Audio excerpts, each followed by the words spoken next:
سنن نبی داؤد میں سنن نسائی میں وہ تفصیلاً حدیث ہے، اور اس حدیث کی وجہ سے یہ چیز بھی ثابت ہوئی کہ مرتد کی بھی توبہ قبول ہے، اور وہ مرتد بھی کوئی آخری درجے کا تھا، اگرچہ اس نے اسلام نہیں قبول کیا لیکن وہ مرتد پلس تھا اس حوالے سے کہ الحمدللہ رب العالمین والصلاة والسلام علی سید الانبیاء والمرسلین وعلی آلہ واصحابہ اجمعین الی یوم الدین، جس میں نبی اسلام نے فرمایا تھا کہ یہ چار لوگ اگر غلاف کعبہ میں بھی لپٹے ہوں ان کو قتل کر دینا ہے، کیونکہ بڑے لیول کے مجرم تھے، عذاب استیصال اللہ تعالیٰ کی طرف سے آیا ان پر۔ ان میں سے ایک اکرمہ بن ابی جہل تھا، اور اس میں اتنا غصہ تھا اسلام اور پیغمبر اسلام کے خلاف صلی اللہ علیہ وآلہ وسلم کہ فتح مکہ کے دن جب کہ قریش مکہ نے مان لیا تھا کہ آج ہم ان کا مقابلہ نہیں کر سکتے، ان کا سردار بیک فٹ پہ چلا گیا ابو سفیان، اس نے امان حاصل کر لی۔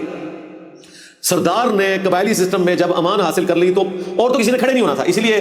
فتح مکہ جو ہے بغیر جنگ کے ہی ہوگی، 10,000 کا لشکر تھا۔ لیکن اکرمہ بن ابی جہل وہ شخص تھا جو اس دن بھی تلوار نکال کے باہر آیا، اور کچھ مسلمان اس کی وجہ سے زخمی ہوئے، ایک دو شہید بھی ہو گئے۔ اور پھر خالد بن ولید کا دستہ جب سامنے آیا، زمانے جاہلیت سے دوستی تھی خالد بن ولید کے ساتھ اکرمہ کی، اور رشتہ داری بھی تھی خاندانی طور پہ، صرف دوستی نہیں تھی، قبیلوں کا آپس میں رشتہ بھی تھا۔ تو خالد بن ولید نے اس کو اشارہ کیا کہ بھئی آج میں نے کسی رشتہ داری کا خیال نہیں رکھا، بس وہ پھر سمجھ گیا کہ آج میں نے نہیں بچنا۔ پہلے اس نے کوئی تلوار چلانے کی کوشش کی کہ میں آج اپنے باپ ابو جہل کے قتل کا بدلہ لوں، پھر وہ وہاں سے بھاگ گیا، اور اس نے وہی چیز اڈاپٹ کی جو سورہ توبہ میں ہے کہ 4 مہینے کا ٹائم ہے، یا تو اسلام قبول کرو یا جزیرہ نما عرب چھوڑ کے چلے جاؤ، ادروائز جہاں پائے جاؤ گے قتل کیے جاؤ گے، کیونکہ انبیاء کے انکار کرنے کے اوپر عذاب استیصال آتا ہے۔ تو نبی اسلام 23 سال تک دعوت و تبلیغ کرتے رہے، اور رسول تھے، صرف نبی نہیں تھے، رسول تھے، اسپیسیفکلی رسولوں کے لیے یہ چیز ہے۔ جس طرح قوم نوح کو اللہ نے برباد کیا، فرعونیوں کو ڈبو دیا، قوم شعیب کو برباد کیا، قوم لوط کو برباد کیا، تو قریش مکہ نے بھی برباد ہونا تھا، انہوں نے بھی وقت پیغمبر کا انکار کیا ہوا تھا۔ لیکن سورہ توبہ کی آیت نمبر 14 میں آیا کہ اس دفعہ اللہ تعالیٰ مسلمانوں کی تلواریں ان پر مسلط کرے گا، یعنی عذاب استیصال تلوار کے ذریعے آئے گا۔ اسی کانٹیکسٹ میں سورہ توبہ کی وہ آیات نازل ہوئی تھی، اور پھر کہا گیا کہ 4 مہینے کے اندر آپ جزیرہ نما عرب چھوڑ کے چلے جاؤ اگر اسلام قبول نہیں کرنا، ادروائز عذاب آئے گا اور تمہیں قتل کیا جائے گا۔ تو اکرمہ بھی چلا گیا۔ سنن نبی داؤد سنن نسائی میں تفسیر حدیث ہے، سمندری طوفان میں اس کی کشتی پھنس گئی، اور اس نے دیکھا کہ وہاں پر سب اللہ ہی کو پکار رہے ہیں، یعنی کوئی نہیں کہہ رہا کہ یا معین الدین چشتی پار لگا دے کشتی، یا بھاول حق بیڑا تک۔ یہ میں اس لیے بول رہا ہوں کہ میرے استاد نے اس موقع پہ یہی بات کی تھی جب میں نے مولانا اسحاق صاحب رحمہ اللہ کا انٹرویو ریکارڈ کیا 23 مارچ 2012 کو، میری پہلی اور آخری ملاقات تھی ان سے۔ 40 questions of engineer Muhammad Ali Mirza with مولانا اسحاق رحمہ اللہ تعالیٰ، یوٹیوب پہ رکھے ہوئے، ملینز آف پیپل نے دیکھی ہے وہ ویڈیو۔ تو اس میں انہوں نے ایک جملہ بولا تھا، محمد علی بیٹا شرک میں تو ہمارے جو مسلمان ہیں یہ تو مشرکین عرب سے بھی بدتر ہو چکے ہیں، وہ تو پھر بھی سمندری طوفان میں اللہ کو پکارتے تھے، یہ تو کہتے ہیں یا بھاول حق بیڑا تک۔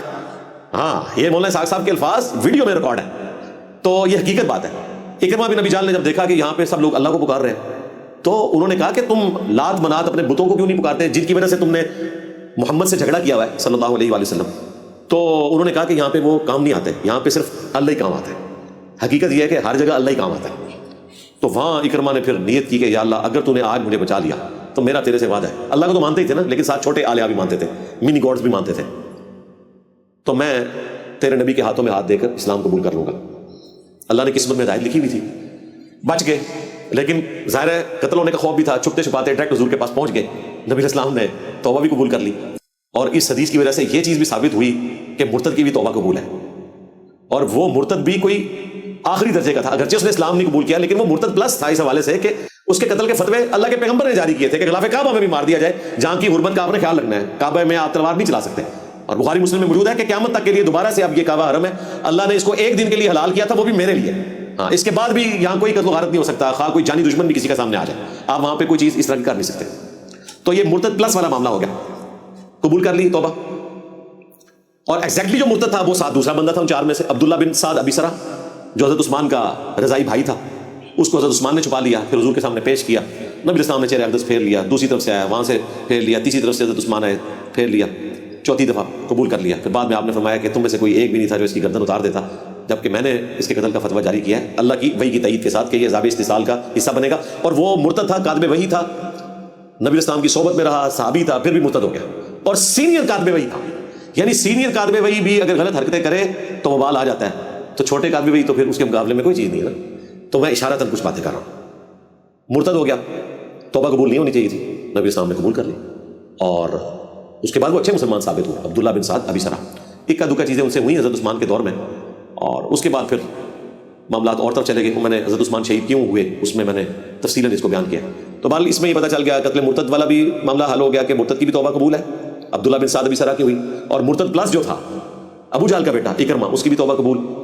اور پھر اللہ نے ان کو اسلام میں مشکل سے کوئی 4-5 سال کی زندگی دی ہے. 13 ہجری کے اندر وہ جنگ یرموک میں پھر شہید ہو گئے. اور آج آپ دیکھ لیں باپ امت کا فرعون ہے اور بیٹا اکرمہ بن ابی جہل رضی اللہ تعالیٰ عنہ ہے, صحابی ہے, پوری زندگی حضور کی مخالفت, بس چند سال اسلام میں گزرے اور ہمیشہ کی کامیابیاں ان کا مقدر ہوگی. تو یہ تقدیر کے معاملات ہیں.